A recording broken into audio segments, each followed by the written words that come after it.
Female multipurpose health workers का एक मामला अदालत में पहुंचा था और किसकी अपॉइंटमेंट कहां कैसे ओरिजिनल डॉक्यूमेंट्स की बुनियाद पर हो सकती है वो इस केस से समझने की कोशिश कीजिएगा। मैं चंद मिनट्स आपके लूँगा। एक मामला Jammu Kashmir Ladakh common high court में पहुंचा था और बात सिर्फ इतनी सी थी कि क्या फीमेल मल्टीपर्पज़ हेल्थ वर्कर जो खातून जिस इलाके की है शादी किसी और इलाके में हो गई है तो क्या वो वापस उसी इलाके में जहाँ उसके पेरेंट्स हैं वो वहाँ काम कर सकती है या नहीं। बुनियाद जो केस की है वो बड़ी मजबूत पाई और FMPHW female multipurpose health worker की तरफ से एक अपॉइंटमेंट को चैलेंज किया गया था। एक खातून दूसरी खातून के खिलाफ कोर्ट चली गई थी। 2018 का केस, 7 साल पुराना केस, ये अर्जी खारिज हो गई है, रद्द कर दी गई है।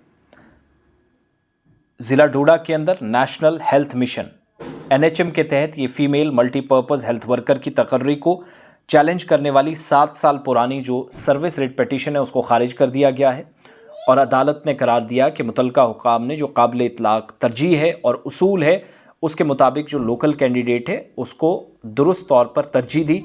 जस्टिस जावेद इकबाल वानी जिनने ज़बानी फैसला सुनाते हुए सुषमा देवी की तरफ से दायर अर्जी को मुस्तरद कर दिया, जिसमें उन्होंने 28 अप्रैल 2018 की जो हतमी सिलेक्शन लिस्ट थी उसको चैलेंज किया गया था और अदालत वो फैसला बीच में मैंने वीडियो रोकी, बीच में टेक्निकल प्रॉब्लम आई और मैं वीडियो यहाँ से आगे कंटिन्यू कर रहा हूँ। एक तो ये कि जो सिलेक्शन हुई है फीमेल मल्टीपर्पज़ हेल्थ वर्कर की वो दुरुस्त साबित हुई है, वो ठीक हुई है। जस्टिस जावेद इकबाल वानी साहब कह रहे हैं कि 28 अप्रैल 2018 की जो फाइनल सिलेक्शन लिस्ट थी उसको चैलेंज किया गया था और इस फहरिस्त के ज़रिए सब सेंटर सिल ब्लॉक घाट ज़िला डोडा में फीमेल मल्टीपर्पज़ हेल्थ वर्कर के ओहदे पर एक जो दूसरी उम्मीदवार थी उनकी अपॉइंटमेंट की गई। मामला मार्च 2015 में ज़िला डोडा के नेशनल हेल्थ मिशन के तहत पैरामेडिकल ओहदों के इश्तिहार से मुतल्लिक है। अर्जी गुजार या जो पिटिशनर हैं वो कह रही हैं कि रिक्वायर्ड या जो एलिजिबिलिटी थी, जो ज़रूरत थी, मतलूबा अहलियत थी वो रखती थी।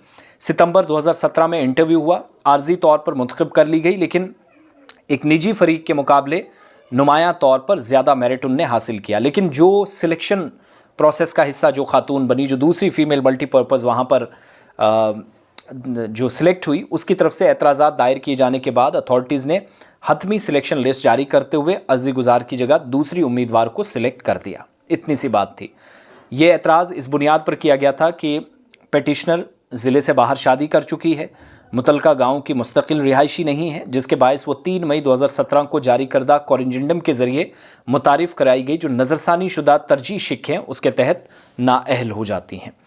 अर्जी गुजार ने मौक़िफ़ इख्तियार किया कि मेरिट को मुकम्मल तौर पर नज़रअंदाज किया गया, शादी के बावजूद अपने आबाई गाँव में पेरेंट्स के साथ मुकीम है, उनके ख़िलाफ़ एतराज़ात उनको सुने बगैर तय किए गए जो उसूल फ़ितरी इंसाफ के ख़िलाफ़ वर्जी है और अपनी रिहाइश साबित करने के लिए या वो वहाँ की रेजिडेंट हैं पंचायतनामे पर भी इन्हिसार करते हैं।